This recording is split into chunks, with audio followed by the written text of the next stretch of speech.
Hello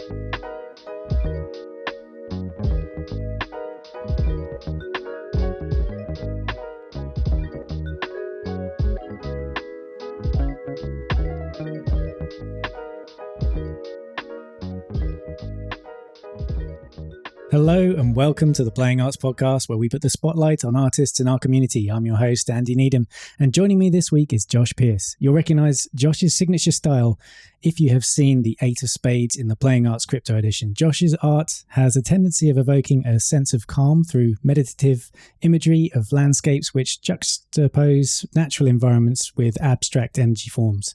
In this episode, we're going to learn more about Josh and his artistic process, and Josh will also share details of his upcoming drop on Nifty Gateway. So I'm totally stoked to be able to welcome Josh to the show. How are you doing, sir? Hey, Andy. Thanks for having me. Yeah. I'm doing well. Feeling good. Feeling relaxed for this time being, since I get to take a break in my day. It's very nice.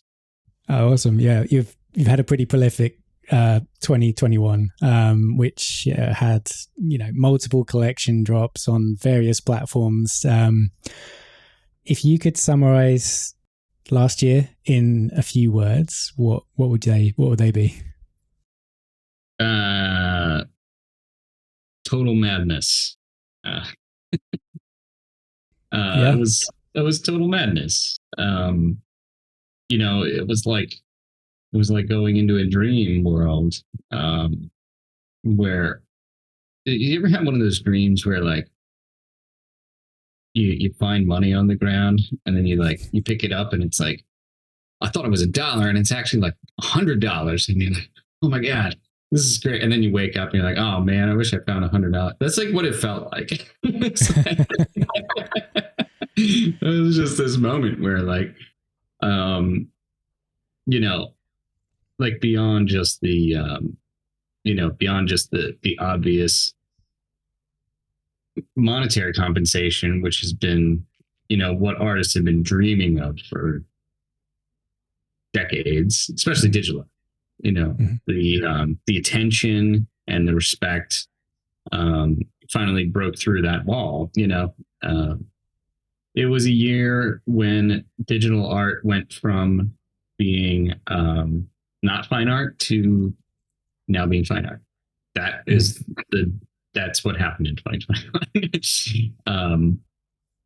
I think that's really true. The digital art was not, considered in any way valuable or fine art. Mm.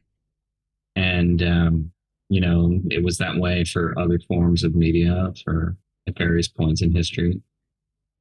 And digital art hasn't been around that long, but we live in a pretty fast moving culture, and to go from it being this kind of not respected, not fine art, to now being fine art only took about 30 years, I'd say, from maybe more like 40, I guess, from the dawn of digital art, in the early 80s. Yeah. It's it's really, really kind of sped up. And I guess especially in NFTs and crypto and stuff, like time just seems to travel at light speed as well. So, there is that. And before we just really dive into that NFT journey you're on, let's just rewind a little bit and let's just find out a bit about what you were doing prior to all of this. Sure. Yeah, I mean, I don't know whether or not you can pull up some stuff from the ancient past, but I started off, I've always been doing art. I always loved doing sculpture and drawing. And I gave you a couple of things from stuff that I used to do way back when, way back in high school days. I used to do a lot of this kind of like line art, pen and ink stuff with colored pencil, and do these really detailed, kind of trippy, psychedelic influenced, patterning and detailing, and just spending hours and hours kind of going, taking a piece of paper and a pen and going through and obviously all very psychedelic themed, in my younger years. But I was very into classic rock and like Pink Floyd and the band Yes. And I got really into Roger Dean, who was he's an incredible illustrator, painter, who did all the album art for the band Yes. I actually got to meet him a couple of years ago, which was pretty incredible. But what was really interesting about this kind of work that I was doing when I was really young, this is like 17, 18 years old, early 20s. What I loved about it and what I really connected with was that I could just sit for hours with a pen and my colored pencils and really shut off the stream of thinking, like really shut off the mind and go into a form of meditation, that a lot of artists will describe to you, or will describe as sort of what's known as, I don't know, a lot of people call it flow state, which I think is a great term for it, but it's also like, it's a form of, I think it's a form of meditation. I think it's a form of it's a really valuable mental health practice, and just being able to decompress and kind of, because it's said that like we're thinking 99% of the time our mind is thinking, and 98% of those thoughts are completely repetitive and useless. And so to me, the art of meditation is to kind of shut off the mind and take a break, take a pause, and find some level of stillness. So my art has always been about process, really, and the process of centering oneself in the present moment and with the artwork itself, and the ability to just kind of sit and work and create. So I started off with these kind of this kind of pen and ink line drawing and doing this art as meditation. And I was really into making music too at the time, and I didn't really have any other interests. I didn't have really any other skills. So I found myself going to school for art and went to school for design and animation, which ended up being a really valuable path to take. I ended up being able to start a career in the arts, in graphic design, animation, motion graphics, and interactive website design. I did a lot of Flash in the early days. I was in school. I graduated from undergrad with a degree, with a bachelor's of fine arts. And in undergrad, I actually learned Cinema 4D, and I learned After Effects, which was pretty amazing for the time period, because not a lot of people were actually even using Cinema 4D yet. This was like 2001. Oh, wow. I actually had a professor introduced us to Cinema 4D. It was like version 7 or 8. Right. Yeah. That was before my really time, actually. I think I was like 9 or something, 9.6, It was only a few years after you, but yeah, it was still very early days. I think, so. Yeah, I mean, I think if I really dig in, I could find some of the projects that I did in college in those old versions of cinema.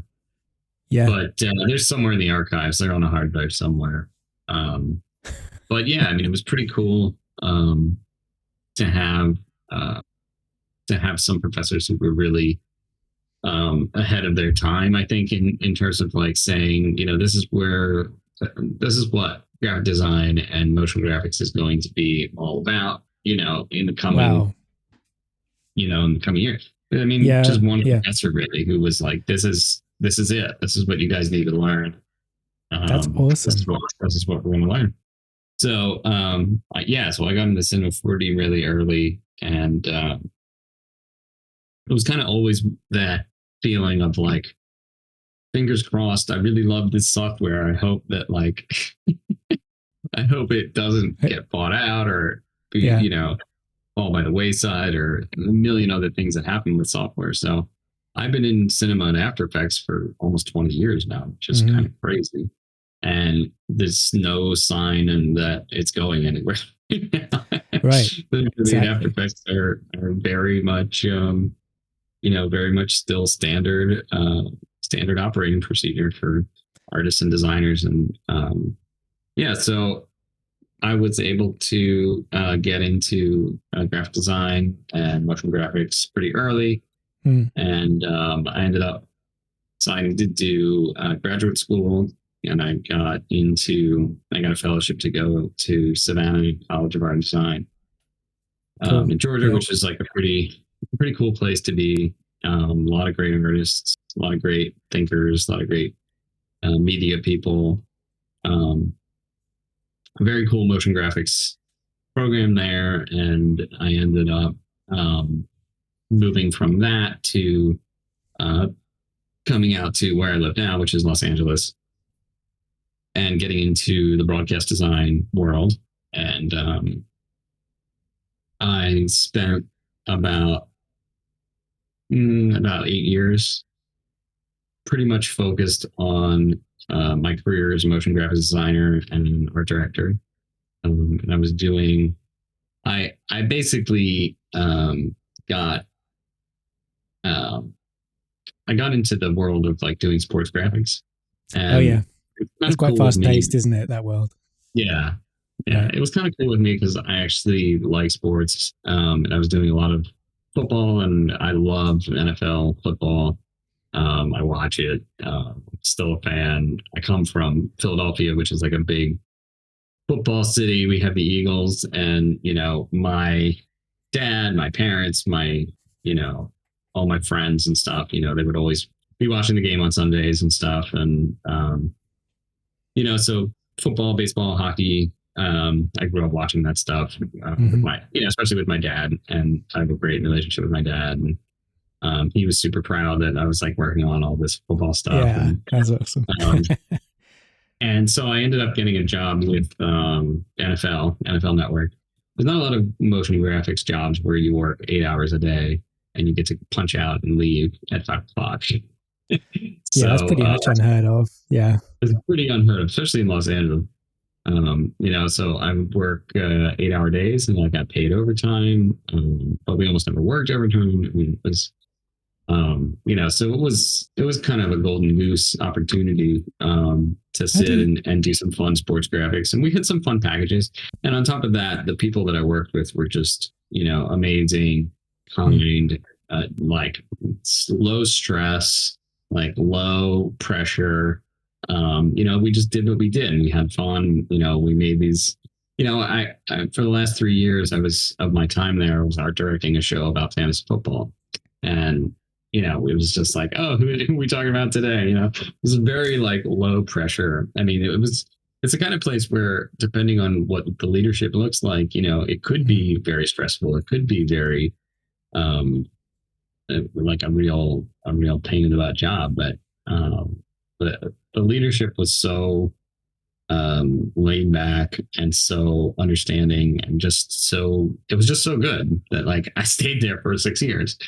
And my last year of working there was remotely. Yeah. Sorry, you were going to say something? I was going to say, it sounds like a breath of fresh air. It was really unexpected. Didn't expect you to say that it was a very kind of low pressure, 9 to 5 type of job, because I was expecting it to be the kind of job where you would be getting like burnt out every single month or whatever. And it's just, because of the pressure of just delivering, but it sounds like it was just structured in the right way. And like you were saying, like it could have gone either way with different leadership, I guess. So That's really pretty cool, I thought. So Yeah, I mean, it's fun. And, you know, I've encountered plenty of those kind of jobs. I've been, you know, I was, you know, mostly a freelancer here in LA. And when I was working at the NFL, I was doing seasonals. So I was there for 7 months out of the year, which was kind of cool too. So I also had 5 months off, middle summer when they're not playing football, right? Where I could freelance and do other gigs. But they always asked me back every fall. I would come back. So I had plenty of exposure to other gigs in LA and other types of work environments. And, you know, I've worked 100 different shops probably. And to your point, you know, that's why I stayed there. You know, that's why I stayed at the NFL, because they were so good.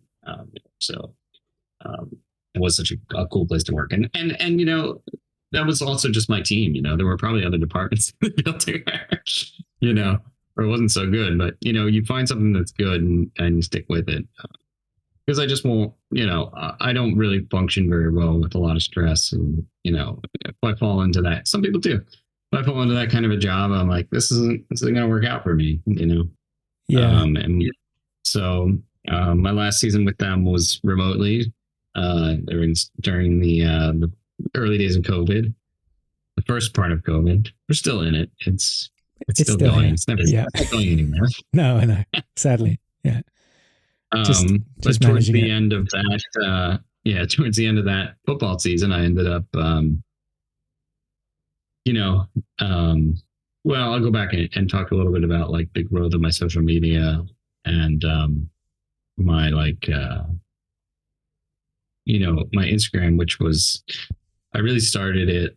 I guess I first started in like 2015 to post like daily renders and stuff. I had been following what like people was doing. And a lot of us were, people and Raw and Rendered, Joey Camacho, were some people that I was like, wow, this is amazing what they're doing. And I had some exposure to, was it Julia Cameron? I think that's her name, The Artist's Way, and kind of doing a daily practice of creativity to help cultivate the creative mind and to help relieve stress and to help channel emotional energy into something positive.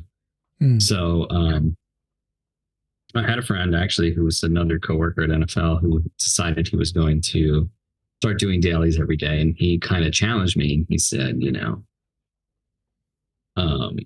this was earlier Instagram days, it's like 2018 or something, 2017. And he challenged me to like post something every day. He was like, I've been posting every day. You should, why don't you join me and we'll like hold each other accountable and all this stuff. And it was like, I already have 100 followers. Like, see if you can catch up to me. And it's like, okay, this will be fun. I didn't even really take it seriously. And I remember like, social media is a weird thing. Like you get kind of addicted to like the attention and the followers and the likes and all of that stuff. And I've learned over time to detach more and more from that. But in the beginning, it was really fun. It was really incentivizing to like see how many people were going to like the next piece of art and see how many people were going to, see how many followers I was going to get. And this guy had like, we both had like 100 followers at one point, and he posted some piece of art and it got like 1,000 likes, and he went from like 100 followers to 300 followers in like a day. And I was like, well, that's it. I'm done. I've just finished scrolling to the bottom of your Instagram because there's like over 1,000 posts there. And yeah, we can start from some of these early ones. I think Let's do that. You're just kind of using like posting a photo and a few bits here and there, and then there's like me running, and then there's like There's like pics of me down there. I left them down there as just kind of Easter eggs for people to go find. There's actual pictures of me on my Instagram. But yeah, this is some of like the early stuff.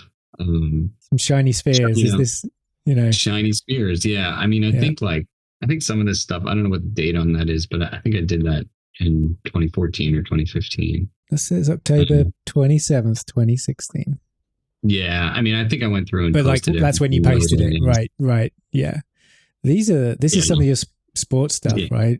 Sports stuff right there, and just kind of motion graphics package type things, like let's have a logo like rising out of this ether, and then more shiny spheres and some sweet NURBs. They still call them NURBs. I don't remember anymore. This sweep. I think they dropped the NURBs. They dropped the NURBs. I mean, the NURBs was great. How can you get past the NURBs?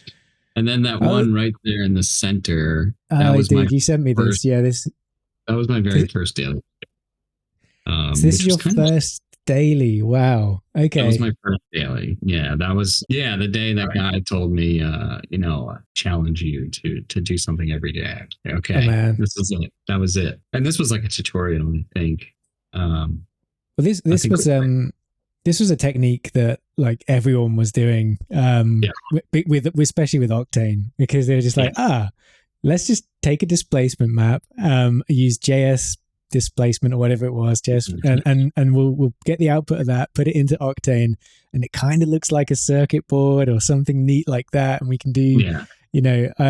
I did exactly the same kind of thing when I started doing like GPU rendering. I was like, oh yeah, let's do that. Well, yeah. I mean, I think that's actually one of Beeple's textures that was free. Oh, is it? Wow. Yeah, I think so. I think I did a load from, I think it was the French Monkey, and got like his texture pack. Yeah, I think that's what it was. No, you're right. I think it was Monkey. He had some cool stuff. So that was my very first daily render. And I immediately and this was kind of like some raw and rendered inspiration. What was your thought there? You were going to say I immediately started to express some of the things that have stayed with me all the way up to the present day. And in that next piece, the one with the triangles, like there's already the glowing elements, which are hugely popular, like in the Octane world.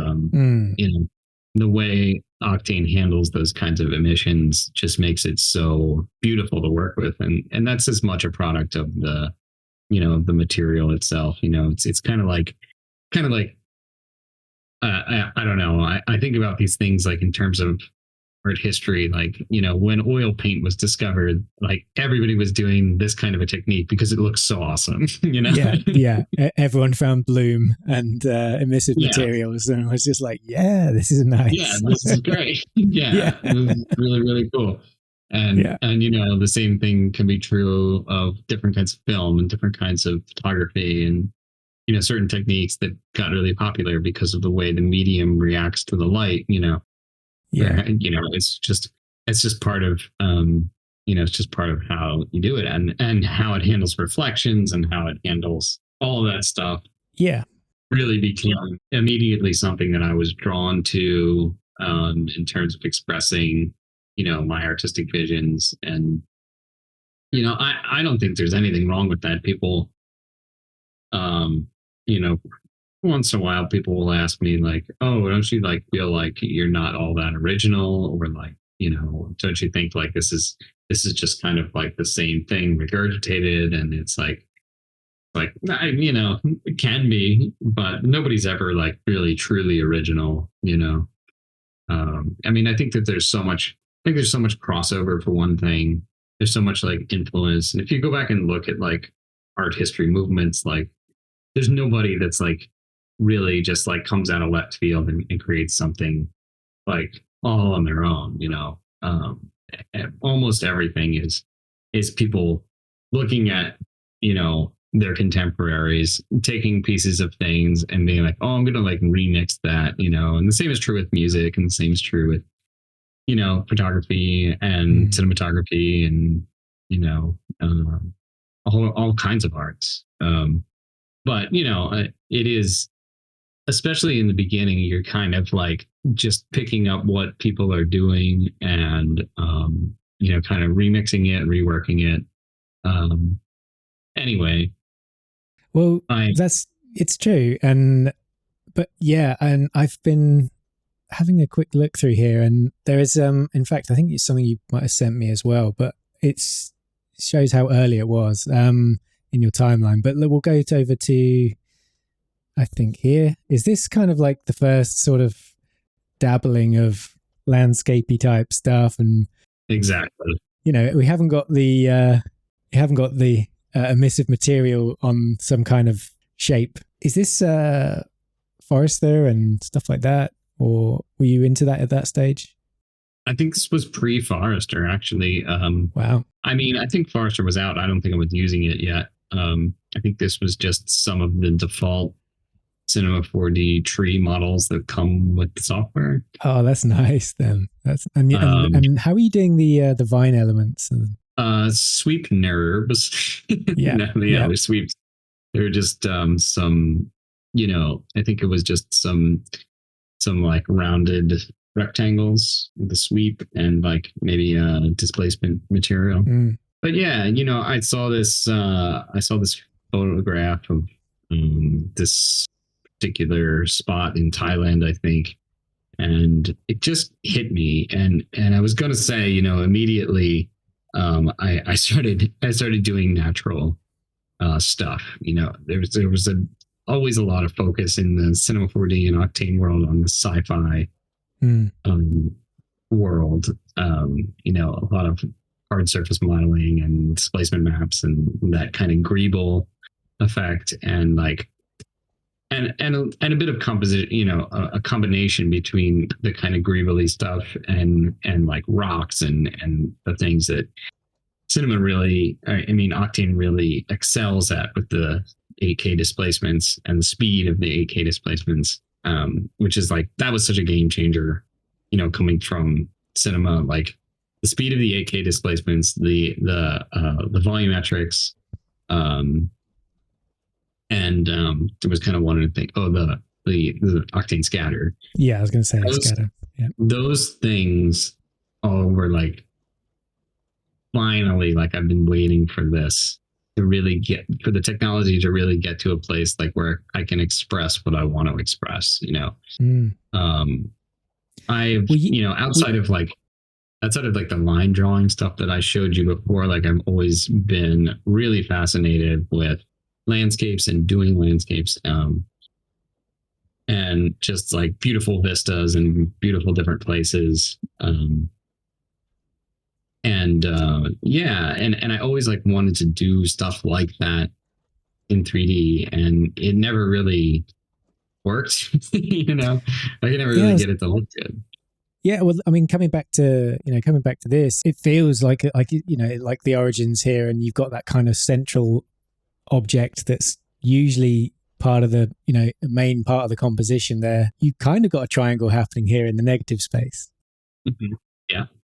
I quite like that. But like, yeah, I mean, before all of this, and were you just kind of frustrated? Were there ideas in your head that you were just like, this isn't, you were just kind of doing other bits, but like when you so there was this moment then that it all kind of opened up for you. And I guess now that's probably why you've been like so prolific, just putting out these landscapes and stuff like. Yeah, absolutely. I never been very good with two-dimensional art. I guess, the line drawings and stuff, that's one thing, but like, two-dimensionally, like I think I have a mind that works in 3 dimensions, I can really visualize things, 3-dimensionally. And then, that's why cinema like works so well for me, is because I can build something and then take a camera and take a picture of it, composition and that kind of thing, I had to really work at, I had to like really, be patient with it and really, learn step by step, like composition and all of that kind of other stuff, because I was always just more focused on 3 dimensions. And like, I love to sculpt, and I love to, like, one of my favorite things to do when I was a kid was like build dioramas for class, you know. Oh, right. And sometimes I describe my work that way. Like, when people ask me how I make the things, who don't know anything about 3D, who don't know anything about cinema or anything, I tell them, like, yeah, I pretty much like build these little dioramas and then take pictures on a computer. Yeah. And they're like, oh, okay. You know, because that's really what I do, and that's really how I think of it. But over time, it's become more and more, you know, it's become more and more sitting inside the camera and then kind of placing objects around the screen in a more 2-dimensionally designed way. Less about, like, I'm going to build an entire canyon and then only render it from this one perspective, you know? Right. You're actually starting to think more like a 3D artist in a way, in the like, I only need to build what the camera sees kind of thing. Right. Exactly. Yeah. If there's somebody just discovering you for the first time, what 3 words best describe your art?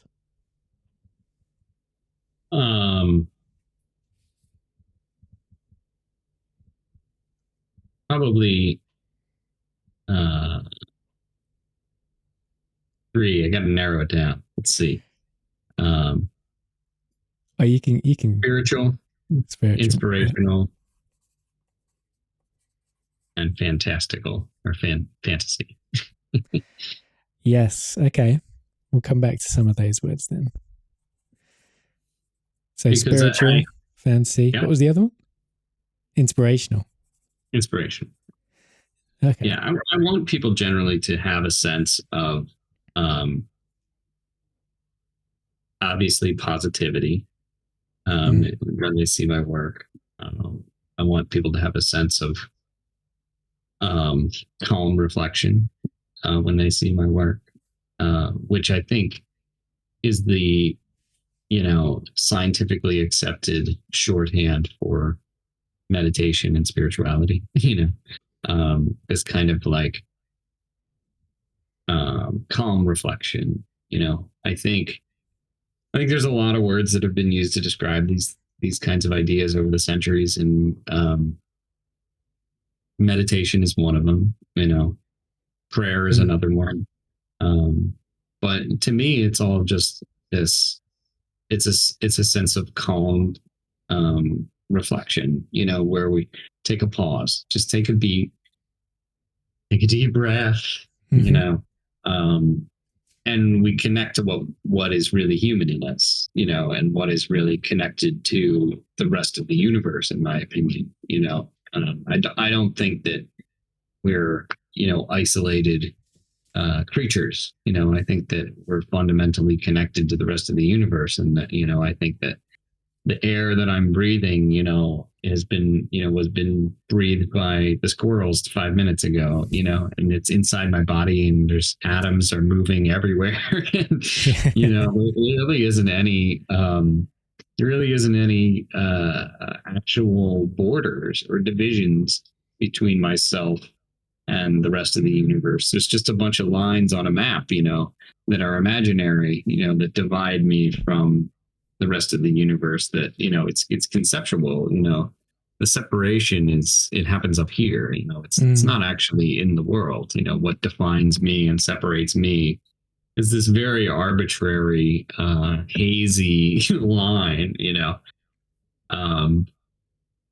and I think in that moment of kind of calm reflection, you know, meditation, reflectiveness, we can tap into that.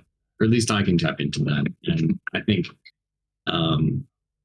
what I hope for people who are looking at my work is that it gives them a pause from the stream of thinking, which is kind of this, you know, it's just kind of this incessant chatter. At least for my mind, it is. And for a lot of people, I think it is. There's a lot of chatter. And, you know, art in general, and especially, I hope my art helps people to disconnect from that chatter for one moment, and maybe get a sense of perspective. Mm.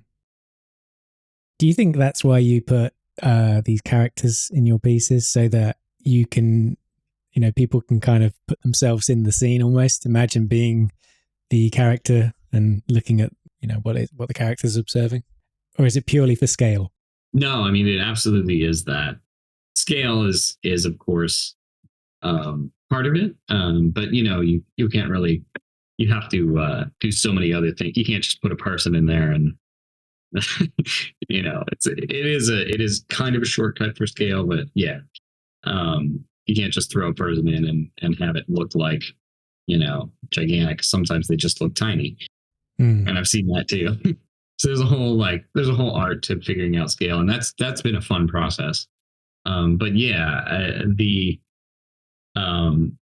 bringing the human element in was something that I was hesitant to do, especially in the beginning of my work. Like, it took a while before I put any figures into my work. But I recognized eventually that, like, I was trying to communicate a particular message to my audience, and I was trying to communicate how the art was transformative for me, and what kind of states of consciousness could be generated through imagining oneself in these kind of landscapes. And 100% hope that my audience, my viewers, will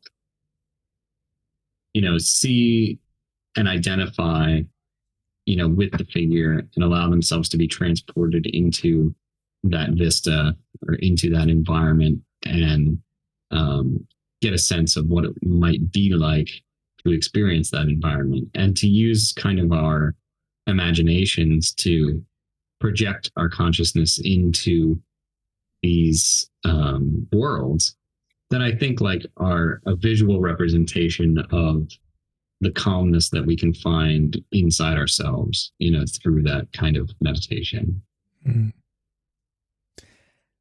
Wow.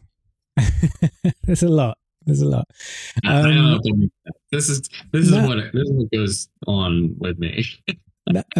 Yeah. So, I mean, for you, like,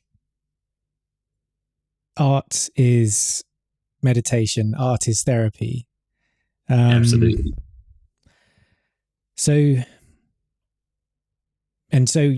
what I'm getting from this is, like, you treat creating art like a daily exercise in mindfulness almost. So yeah, absolutely. When I started doing daily renders and doing the art, I had gotten out a number of sketchbooks, and I was trying to do that kind of line drawing like I was showing you before, because I was doing meditation, but I was only doing sitting meditation for about 5 minutes every day. And I was looking for a way to, like, really get to a place where, my meditation was more beneficial. And I said, you know what, I should do some, like, just draw. I should just draw and do that for an hour. So I was doing a little bit of that, but it wasn't really catching on. And then I picked up the tools, of Cinema 4D and Octane, After Effects, and realized that I could spend an hour and a half completely free of the monkey mind that kind of goes on, worries about tomorrow, thinks about yesterday, and get into a meditative state, and it didn't really matter what I created. But I could sit with it and be creative, and 100% what you just said, like, use art as a means to access that state of meditation, and to do a sort of a daily practice of mindfulness. 100%. That's awesome. So these dailies have really kind of just, I don't know, how could you say they've helped your artistic career? Like, without them, like, where would you be like without that person saying to you, hey, let's do a daily together? Yeah, let's do this challenge together. Do you think you'd have found your way to this, or do you think it would have just taken longer, or was this eventually on the cards? Yeah, I think I would have found my way to this, and I do think it would have taken longer. I think I have a hard time like picking myself up and getting motivated to work on projects. So, the first thing I'll say about the daily process is that like, it's really forgiving, like from a self-reflective point of view, because the only stipulation was that like I just have to sit down and make something, and that's it. There's no goal. There's no requirement to create X, Y, or Z. I just have to show up and make something for an hour, and then and that's all it is. There's no pressure, very little pressure, except for just show up and make something, and you never know what'll happen from that. You just throw it out there. It's like, the only goal was to make something. So here it is. I've made something, and now it's up, and it's terrible, and we move on to the next day.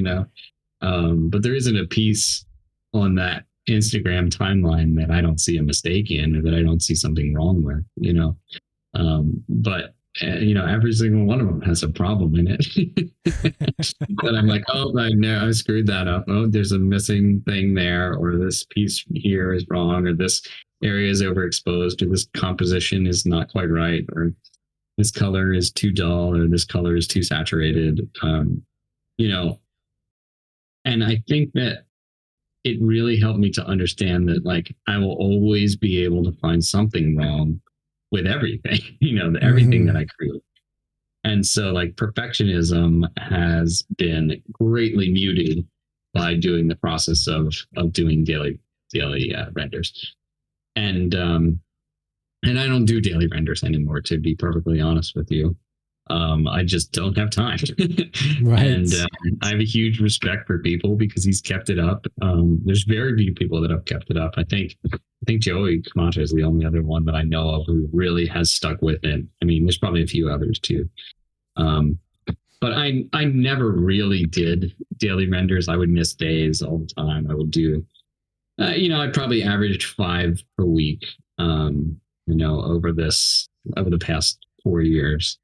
That's pretty good going. But now I just kind of like, I sit down and, about a year and a half ago, maybe around 2 years ago now, I started just doing these kind of series of 3 where I would build 3 pieces in the same world with the same color schemes and the same textures. And so, I would it actually helped me to get a little bit more detailed with things, because I would take one day and build a whole motif with certain textures and certain objects and certain kinds of plants and certain elements.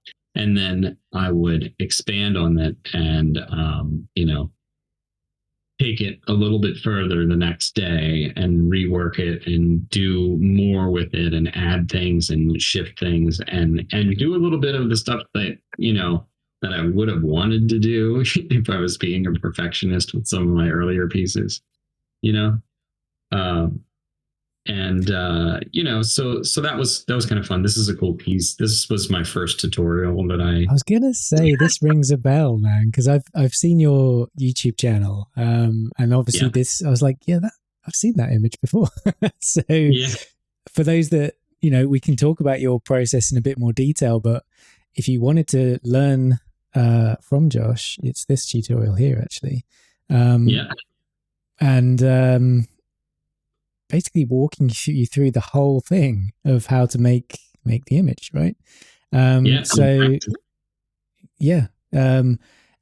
I guess one other thing that is worth noting as well is like you were talking about getting into displacements and using them to actually build the landscapes and things like that we see, kind of here. And you actually have I guess you must use them so much, and you just kind of ended up building like packs that people could end up buying and, just, combine them and stuff like that. I mean, so I guess like this is, how else were you kind of making it's like a little secondary income or something, or it's just and did you ever sell prints or try to sell prints and things like that? Yeah. It's interesting you brought all that up, because I decided, I was trying to sell prints, and once this kind of social media following took off, and I had some, was really getting some traction, it hits you that like, I would really love for this to be my job. I would really love, as much as I love the NFL, we're having a good time there. This is my passion, and this is what I'd really like to do. So you try to find ways, and you talk to other artists who are doing similar things, to try and turn it into a job, to turn it into a thing where you can actually make a living doing your passion. So the tutorials were a great way to like start getting people to see my work from a more educational perspective. A lot of people talk to me about being the kind of like Bob Ross of digital art, and I love that. I want to be the Bob Ross of digital art. That would be, that's awesome. A dream come true. So I want to continue to do more tutorials. It's been hard. It's been so hard to keep up with that kind of stuff, and it's been so busy. So, but yeah, I put together some packs for sale so that people can use landscape displacers. I put together some premium tutorials that had, came with all the textures, came with the scene files, came with a 1 hour tutorial. Had all the scene files so you could get in there and pull it apart and see how I put it all together. Of some pretty like popular pieces that people liked. So I think I have like 4 of them up there. Yeah. And they're like $20. Yeah. And I gave them away for free. You just got to get the bundle. Get the bundle. Yeah, you got to get the bundle. Yeah. I had some goals for this, and I kind of got sidetracked. But then, of course, NFTs showed up, and it was like, hey, guess what? You can actually just sell your art now. Yeah. And I was like, okay. Yeah. I'm telling all of my friends, we're all going to start just selling our art, and the community has been incredible. I think that's that's leading us into NFTs nicely. I think we can come back to some other parts of your process when we, delve a bit deeper into your work, and like, but it's, who are you? How did you find out about NFTs in the first place? Yeah, it was definitely Beeple, his first drop on Nifty Gateway, and it wasn't actually even. I didn't. I wasn't actually even him. It was Nifty Gateway as a company. They reached out to me right around the time of Beeple's first drop with them.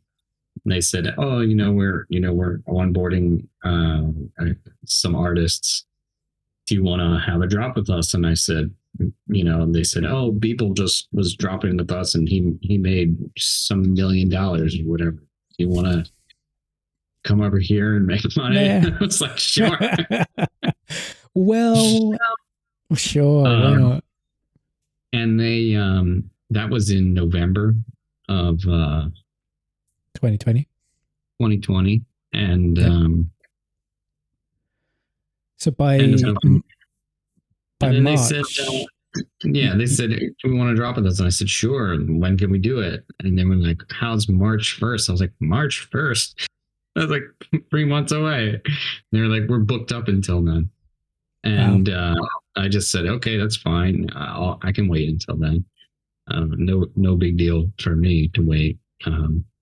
And turns out, I ended up dropping in like this week when it was like the most one of the most insane periods for not just NFTs, but for Nifty Gateway too.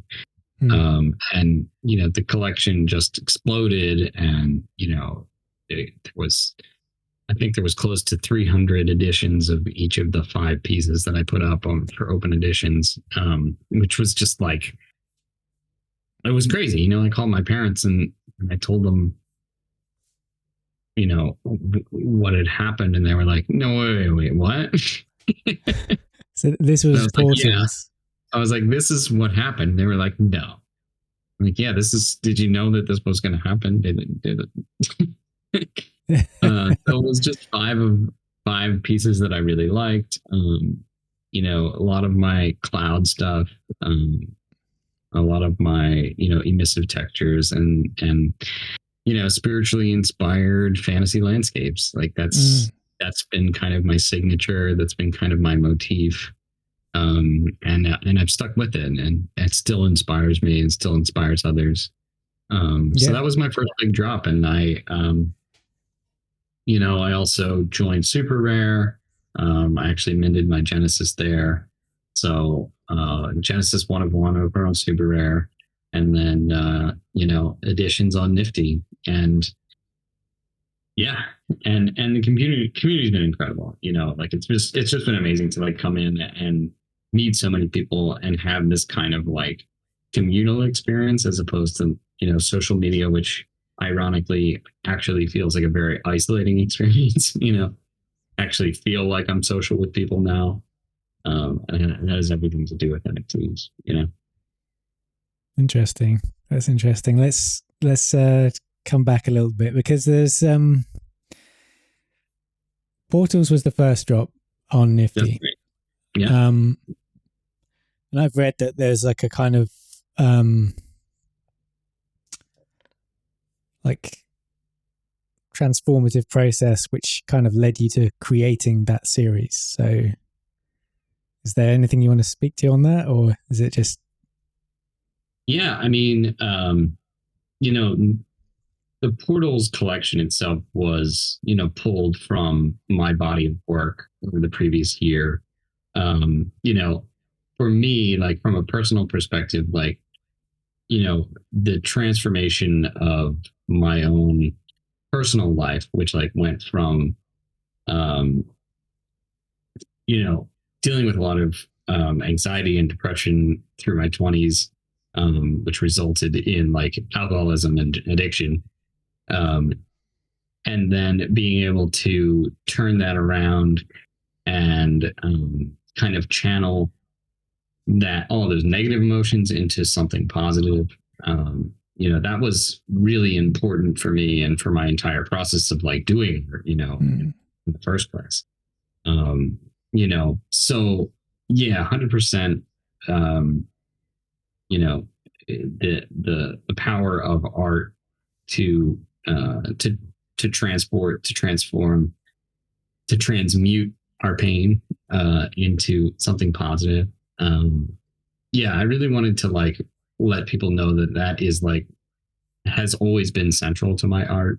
So when I did that drop, I wanted to, you know, tell a little bit of like more of the personal side of my story, which was absolutely, you know, this intense transformation that, you know, needed to take place. And without that, I never would have, you know, I never would have been, number one, working at the NFL, number two, you know, realizing that this was my next path, was to create these dailies, which would lead to, you know, creating these transformational, transcendental pieces that people would connect with, and then, you know, being able to share them with the world and having people be able to collect them.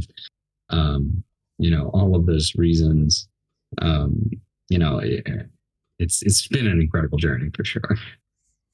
Yeah, man. It goes back to the art therapy, I guess, and, you know, absolutely, that kind of thing. Yeah. For sure. So the timeline, when I look at Nifty, it doesn't kind of make sense. Like it, you know, I'm trying to think of this as kind of chronological order, but it's not. So after Portals, you had Beyond, and yes. So this is an interesting one, and it kind of gets into a conversation about drop mechanics and things like that. So people who wanted to purchase this piece, they had 1 week to send one copy of all, if they owned all 5 of the portals, they could send them to like a proxy address or something. And then if they were in the first 25 people to do this, they could purchase Beyond for $1. Is that right? That's right. Yep. Okay. Yeah. Wow. It was actually, I think it was just an airdrop. They just, they submitted the 5 pieces, and then they got the Beyond piece. So I wanted to do like, it was just kind of advised that like at the time, because of that week, like I said, like it was just insane. There were so many additions. So we needed to get a few out of the ecosystem. And then this piece, I had just been thinking about doing this kind of an animation for so long. And I finally had a reason and time to like do it, I had been doing like some concert visuals for a band called Rodrigo y Gabriela. And it was a lot of this kind of camera moving through the woods, camera moving through forests and over mountains, and et cetera, et cetera. And I was really inspired to like do something that was more personal. And this to me, like, is speaking to, the divine spirit that we can find like in, through spiritual practice, through meditation, and especially like in the forest, which is, where I grew up, running around the forest. I was always loved being in the forest. So, and then this piece, I sat down. It was kind of a powerful moment because we had been in COVID for so long, and this is kind of a funny story, but like I got the vaccine, the first dose of the first vaccine that morning, and it just was like, it felt like such a momentous occasion that we were finally like gonna move on. It didn't happen, but I thought we were going to. Yeah. And I sat down and I made that animation, and I hit render, and I got so sick from the vaccine, from the first vaccine. I had a fever for 36 hours, and I just let the animation render. And then, as an animator, you probably know like the first try is never works out. But that was a one and done. Like I did it on the first try, and I came out of that fever, and I was like, wow, I have this incredible piece. Wow, it's rendered. And I'm feeling better. It's done, and I feel great, and it was perfect. It had no mistakes. It was like, this is great. Yeah. I mean, everything has one little mistake, but no major. It's lovely. There's loads of like, lovely little bits to it, like even the kind of like almost kind of firefly like elements or the sort of dusty bits and stuff. And really, really, really nice. Love the rays and all that. And did you kind of set out to make this a kind of loop, and what was your process for kind of making that this loop actually? Yeah, I set out to make it a loop. I built the landscape itself in a way that it was mirrored, so that it matched up from end to end. And then I built, one section of forest, and then just cloned it out 3 times and allowed the camera to just move through, so that when it gets to the next point, it's an exact copy of the other one. And then when it loops back around, you don't see it because it's an exact copy. And then the figure is just doing a one single 360 loop. And the interesting thing about it is that it has this optical illusion effect where you can imagine that the figure is turning either clockwise or counterclockwise. And if you stare at it long enough, you can actually see it moving one way, and then you can see it moving the other way. which I always thought was like a really cool optical effect that I never intended for the piece, and then I realized it later. It was pretty neat. Happy accidents, Bob. It was a happy accident. Thank you, Bob Ross. Thank you. Did you create the music for this? Yes. Going back to your musical side, you know. Yeah, I did all the sound design for that. I actually love this kind of like meditative, spa music, sound bath type of soundscapes, and I do a lot of work and just hanging out at my place with that kind of background music. So okay, creating it for me is fun, and I like to mess around with synthesizers. I've played piano for a long time, since I was like 5 years old. So I know I have some musical theory in there too. And I know how to like set up chords and do little progressions, and made a lot of music over the years. But this kind of stuff is fun. I'll sit down and just crank out, the sound design for a piece like this in, an hour or 2 hours. Wow. It's pretty good going. Yeah. It's a pretty hefty length. It's like 40 seconds long. So I guess, do you find it easier to kind of do sound that for that, I guess, for a longer piece? Because I'm trying to do something at the moment for they're kind of 10-second loops, and I'm trying to get something that goes like a nice kind of in and out type thing that would potentially loop. And I'm thinking, well, maybe I should just like make this 4 times as long or something, and then you've got a chance to kind of evolve the music, but the visuals are still looping. Are there any sort of tactics or methods that you're kind of thinking of? Because I mean, I've also noticed that, like, obviously the majority of your work is still static. There's quite a few. There's a few bits on Super Rare, I guess, that are you have animation too as well. But there's one piece on Super Rare I'm thinking of that has a 10-second audio loop. I don't know if you have my Super Rare. If you can bring it. I do. Of course, I do. Let me just. It's a little 10-second loop. I just snip and crossfade.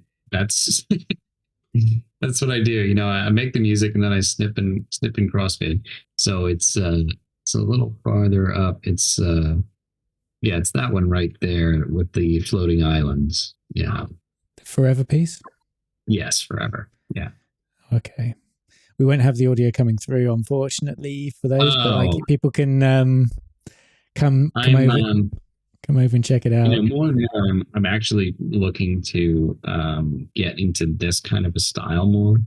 I really love this piece, and it's a little bit different. It has a very interesting type of a loop, but it is actually a 10-second loop, and I doubled it up for the actual NFT, but it's actually 20 seconds. But the animation and the sound are each only 10 seconds in length.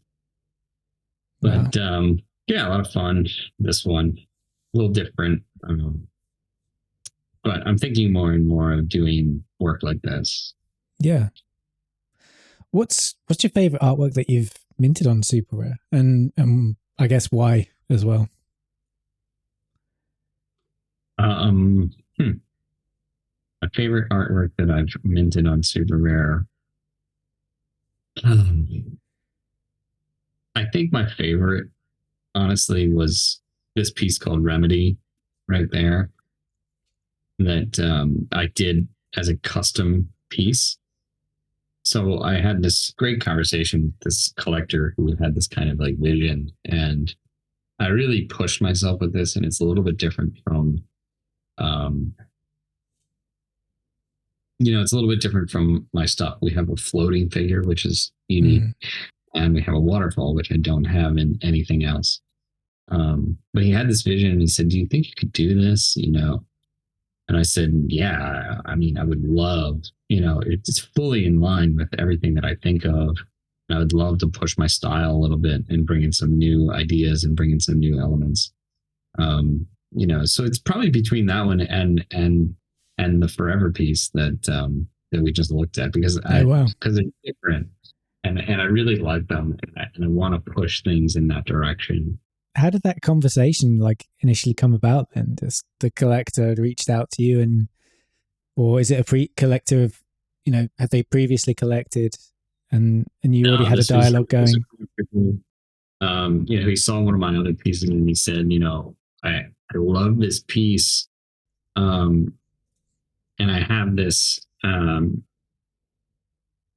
want to out his story around it too much, but he basically had this idea, he had this vision, and we talked about it, and he said, this vision that I have is sort of like this piece, but it's a little bit different. You think you could do it for me? And his story was so powerful that and it was so personal between the two of us that I just felt like I had to do it. And I just loved the way that it came out, and I loved the sound, and I loved everything about it. I was just so happy with it, and he was so happy with it. Everybody was super stoked on the results, Yeah. Oh, that's great. I mean, like you said, it aligned with everything that you wanted to do and push yourself further and all of that. So what part, I just want to jump back a little bit to your process, because what part of it is the most enjoyable for you? Oh, it's being in cinema. It's really when I'm in the process and I'm in the flow. And there isn't any one part of it particularly, but just being in cinema, in Octane, watching it come together, watching it come to life. The physical, hands-on part of it is the best. That's the best part for me. And then when you get a good result, that's bonus. Yeah. But it's not about the goal. It's not about the finished work so much for me as it is about the process of being in it. And I like to put my music on, I like to put my feet up, and I like to just create. It's the process of creation for me. Being in the physical hands-on part of it, that's my favorite part, for sure. Okay, I get it. And I mean, at what point in the process does the titles for the artwork come to you? At the end, almost always at the end. Sometimes in the beginning, but almost always at the end. I sometimes think that in some ways, almost all of my titles are synonyms. Basically they're all the same words for the same thing. And I that's intentional. I think that there's certain aspects of it's the human experience of our consciousness here on the earth that cannot be described in words. So we have hundreds of other kinds of words to kind of get in around the sides and sort of say it's pointing the way towards the truth. There's no word for this thing. There is no there's no way to ultimately describe this, the transcendental nature of connecting with reality through meditation, but all of these are ways of thinking about and pointing towards the truth, so there's so many, I love language too. And I think it is really interesting how so many different words can have so many different meanings, and a word, can just point us towards that truth. Yes. I noticed you're putting in a bit of Sanskrit into your latest drop that's going to happen next week. We'll get to that in a minute. But yeah, and I was like, oh, what's that? What does that mean? And it's kind of like, oh, right, it all makes sense. It's all kind of feeling and that kind of stuff. And the just while we're on super rare and things like that, this current series that you have is the Divine Spirits. And so there's only one piece available for that at the moment, which is Divine. Are you intending on expanding this series further, or is it just going to be a kind of short edition, short run? Well, I don't like to tie myself into too much of sticking with one thing. But I always thought that it would be amazing to do a series of these kind of divine spirits, because it's a particular theme that runs through my work, and it's not present in all my work, but it is in some of my work. So I would like to continue to create more of these in the super rare series. No plans to stop doing it right now. But for the time being, I'm thinking that, the one of ones that I'm dropping on super rare are going to be more rare and, more scarce in 2022, as opposed to 2021, when, it was felt a little bit more open to continue to mint stuff. But I think for this year, it's going to be a little bit more scarce for sure. Yeah.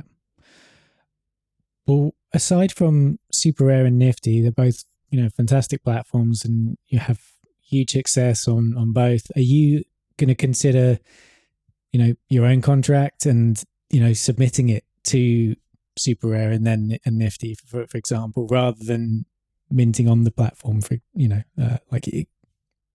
there something? I wish I had the know-how and the time to jump in and do all that. But there's some amazing artists that are doing really cool stuff with their own contracts and everything. And I have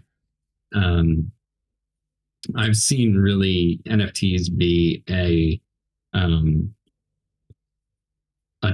tool for digital artists, for us to be able to create work and have it be collected, in that unique style, that unique fashion that you can connect, you can collect fine art with, So, to me, it's, I think I think the artists that are doing their own contracts are finding a way to make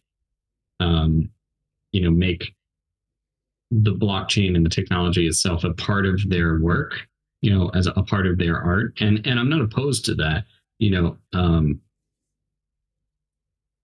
but for me, it's more about the content of what I'm creating than it is about the technology. And the technology itself has been, of course, a godsend. It's taken us from digital art being nothing to digital art being fine art, and that's huge, and it's incredible. And NFTs are incredible because of that. And I'd like to, of course, I'd like to do some. I'd love to continue to learn more about the technology and to push it, with my stuff. But it's not a priority for me. The priority is really continuing to communicate my vision, and talk about the kinds of ideas that I'm trying to represent out there in the world visually, for my audience, and to try and connect people and be an inspiration. And I'm much more interested in the technologies of, to be honest with you, of Cinema 4D and Octane, and right. Those kind of technologies are super fun to me. And I want to, if I could spend more time on something, it would be, it would be that kind of technology and doing more tutorials and doing more education around helping people be better artists like that. That's really interesting to me. I appreciate that. That's something that, I do a lot of training as well. And that's definitely, something that's close to my heart for sure. It's, I think it's time to talk about your card, because we haven't so far. Oh, yeah. Yeah, I got a fun fact for you. Your card was the first NFT my wife bought. So, Oh, cool. yeah.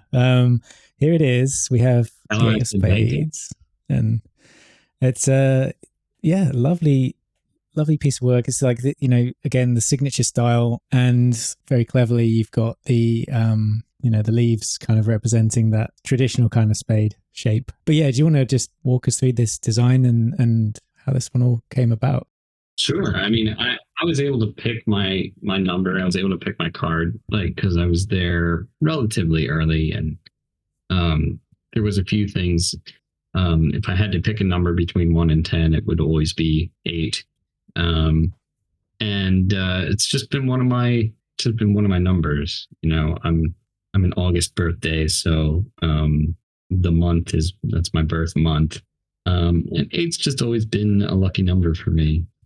So I definitely wanted to do 8, and I immediately recognized that, like, I have several other pieces where I use just 2 circles stacked on top of each other as an emissive form, as the source of the abstract energy. And it was really easy for me to visualize this in a forest, in one of my signature styles, in this kind of calm meditative stream, and to use the 8 as the central focus, and then to do the leaves as a spade.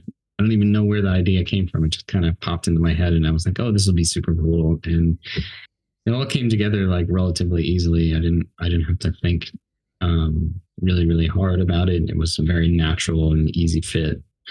So just putting it together was a lot of fun. A lot of fun doing it. Super grateful to be a part of, like, the Playing Arts deck with all these other amazing, crazy artists. So it was just a ton of fun. I really enjoyed it, and it was really cool to, like, watch it sell out that day, and watch people collect the full set, and just to see the popularity of it. Just super proud to be a part of it always. Yeah, awesome. So you said you got in quite early. Were you aware of Playing Arts beforehand, or? No, I got the email, and I went onto the site, and there was, it was probably about half full, the roster. But I saw my friend David Ario up there, and yeah, I was like, yeah, I'll jump in. I had a similar feeling when, I was like, oh yeah, David's doing it. Cool. With that in mind, then, were there, as you sort of saw the roster kind of fill up, were you thinking, were there artists that you knew of, and or were you discovering, for the first time through this project? That I discovered for the first time through the project. I didn't really know. I think his name's Vinny Nasso. Yeah. I love his work. I love that card. And I really enjoyed following him from there. Loved that card. I love shakuhachi flute meditative music. So this guy doing his flute, I loved it. The Mr. Misang card. Oh yeah. I love that one. I didn't really know his work too well. But super interesting color scheme and tone. Beautiful work. And my friend Robbie Trevino. Oh yeah. Yeah. I love his work. I've met him in real life. We've hung out several times. Such a great guy. So seeing him on this project was like super cool, and what he did with this card was also really interesting. And I love the suggestion of light with the shadow. Really beautiful job on this card. Yeah, it's just a lot of fun to see all of the creativity. All the different takes. That's it, isn't it? There's yeah. It's same sort of brief, but just kind of taken in, over 50 directions, and it's just incredible. I want to talk about meditations, because this is what we have, or what you have coming up next. Yeah, This is next week on Nifty Gateway. So your first main drop of 22, or have I got that wrong? Yeah, this is the first major drop, 2022. Okay. I actually haven't released anything in 2022 yet. I mean, I actually took down one piece, I burned it, and then reminted it with animation. So that kind of counts, but that piece has been up for a while. It's in the Divine Spirit series. So oh wow, okay. I decided it needed animation. No one had bought it, so just That's decided to go ahead and do it. And I didn't ask anyone, and I thought maybe it would be a bad idea, but I didn't care.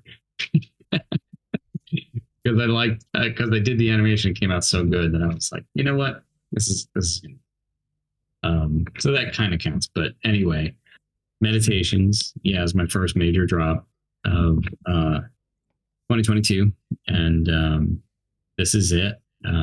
These are going to be the 4 pieces here. And that Sanskrit word I was referring to is Ananda, which is bliss or happiness. Do you want to just take us through it, Josh? Sure. So there's 4 pieces: stillness, Ananda, emanate, and meditation 3. Emanate is going to be is a still image. The other 3 are animated. Mm-hmm.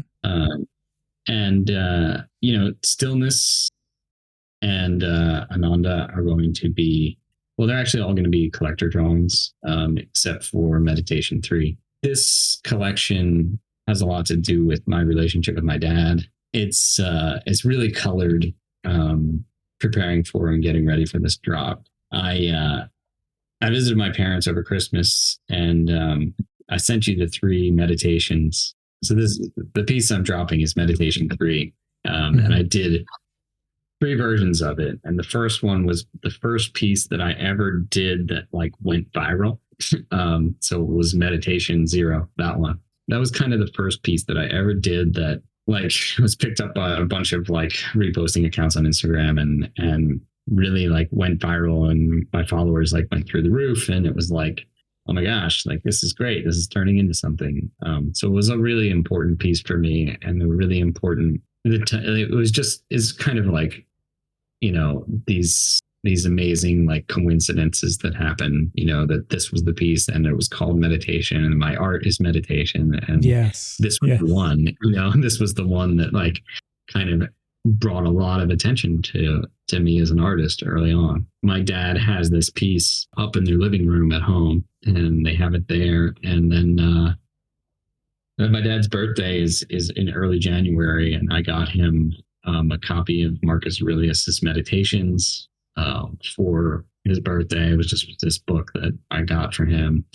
And so that book, Meditations, which is incredible, it's just full of these beautiful nuggets of wisdom.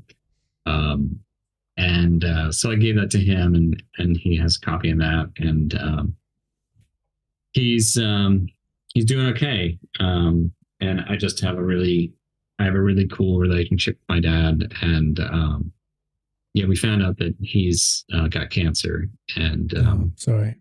It's been really hard. And we're gonna do everything that we can. And we got that news right in the middle of when I was trying to think about getting ready for this drop. And, I didn't want to come out and make it all about him or make some kind of I don't know, big storm about it. But I figured I'd talk about it here because it's kind of a little bit more intimate. So he had to have brain surgery.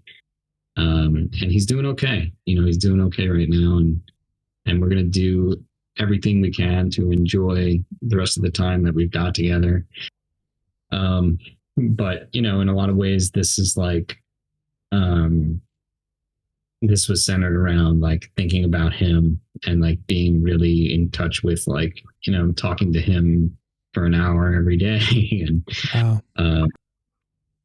went back to Pennsylvania and visited him for a week, put everything on hold for a week. And then just kind of like recentered myself and thought about what was going to come next, and got ready for this drop, and decided that's really what it should be.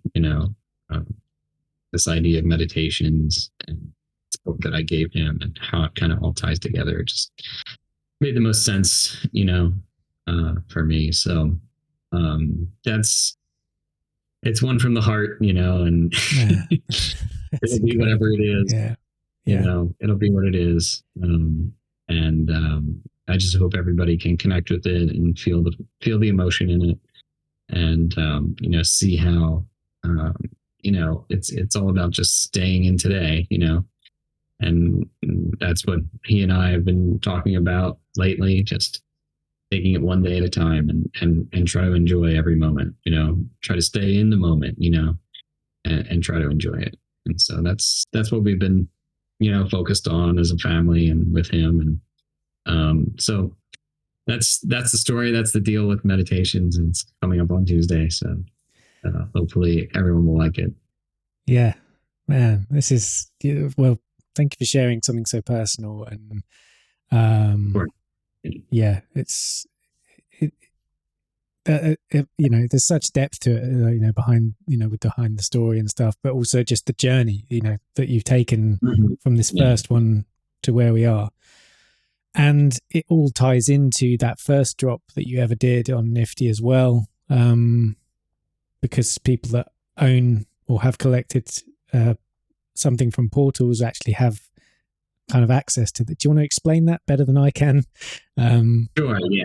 There's going to be three of them that will be collector drops, which means that you just have to own my work, in order to participate in the drop.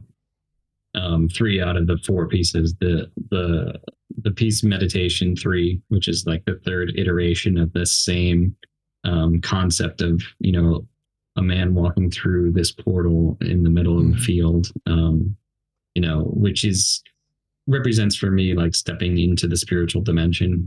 I also do a lot of walking meditation as opposed to like the more traditional sitting meditation. And sometimes I imagine myself, walking through a doorway from like, the thinking mind into the present spiritual mind, and that's kind of a visualization that I've used since I started doing meditation, of like, walking through the door and actually feeling, the mind recede behind me, and then this kind of like openness to experience life on the other side of that portal. So that's kind of the idea behind that piece itself. But, this is the third iteration, and I feel like my art has progressed so much. I just feel like I'm really, really proud of how this piece came out. So that piece will be a ranked auction, but the other 3 will be collector pieces, which means you just have to own any of my pieces from Nifty Gateway. And then the easiest access point to that is obviously the Portals collection. It's still sitting at a floor. So if you go to my Twitter too, I'm doing a giveaway of 4 editions from the Portals collection. So you can enter to win that giveaway through Twitter. It's just going to be a random drawing from retweets on that Twitter post. I'm not giving away the pricing yet, but one of them will be $1. So there will be a reward piece, like $1 piece. So, yeah. Well, I'm stoked I'm a collector of your work, because I'm going to just jump in there and just see what's what's there. So that's amazing, dude. By all means. I think it's very generous of you doing this, and it's kind of like, it's obviously something that you've done before with Beyond, and kind of like just rewarding collectors that have really kind of got behind you and stuff. So I think that's you're a collector yourself of NFTs, and do you have a favorite that you've collected so far? Do I have a favorite NFT? I think my favorite NFT that I've collected was early on. It's not by artist that anyone knows. I have it. It's you can see it in my OpenSea, but it's a piece by this guy. His name's Kelly Bolton. It's a cool animation of an astronaut that looks like he's about to, rocket off into space, and he's floating through space. And then there's a tiny little X-wing from Star Wars that floats by the camera in zero gravity. And it's just beautiful. Like, I mean, the 3D rendering is incredible. It's all Octane. But I bought it for 1 ETH, and the artist is the guy who challenged me to do a daily render every day. So awesome. I brought it all the way back around to him, and the story of him challenging me to get into doing that daily creation. And so I've onboarded him to NFTs, and I bought his Genesis piece. Fantastic. That piece probably means more to me than anything else. I love that. That's so good. That's such a good story and a good reason for, collecting as well. Amazing. I think before we get out of here, I was interested just to hear if you would be interested in collaborating with any artists in particular, and I would be interested in collaborating with so many artists. It's a long list that I've got in the works. I'm really interested to do some stuff with some character artists. That's kind of like where my focus is, because like my character work is non-existent. I don't do character work, but I think it would be really cool to have some characters in my worlds, like in my landscapes. So I think that's kind of where I'm focused on. I'd like to find someone with some really interesting character stuff to combine with my environment. Yeah, for sure. Do you see maybe that your environments are going to become more like expansive? Maybe even like, I know, cinema and Octane and all that kind of stuff is kind of where you're at, but would you almost move into Unreal and kind of make environments that maybe people could experience? Yeah, definitely thinking about it. I've talked to a few people who might help me get from where I am to that point where you can actually walk into one of my forest scenes, like that Eight of Spades, where you could actually sit and meditate in front of the eight. There you go, dude. Yes. Yeah. Yeah. That's interesting. I'd like to see that and experience that too. I mean, I think, I want to say thanks for your time, because I appreciate, taking a fair bit out of your busy day to be with us, especially when you've got this drop coming up next week. Thank you for joining me on the podcast, Josh. It's been a pleasure talking to you. So much. Yeah. And thank you. And thank you to the whole Playing Arts community and the NFT community at large. Always enjoy chatting about art and talking about my work, of course. Really appreciate you having me here and giving me a free plug and all that.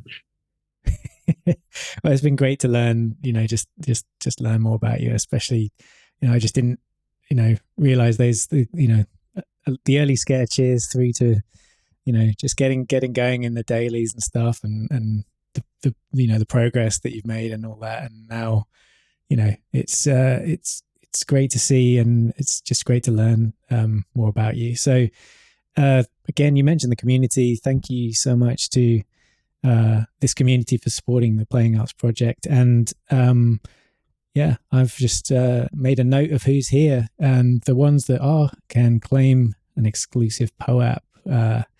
And this is going to be, I'll send these out right after the show. So don't forget to check out meditations on Nifty. That's 15th of February.